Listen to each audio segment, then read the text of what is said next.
உன் வாட்டடங்கள் என்னை வாட்டுதடி,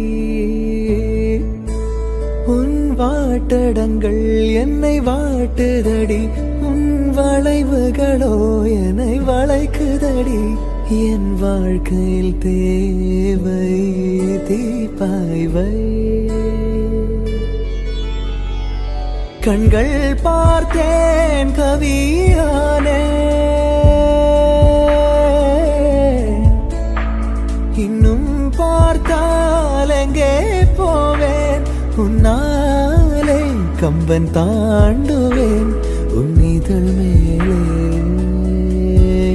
எழுதுவேன். हैरते आशिकी जगह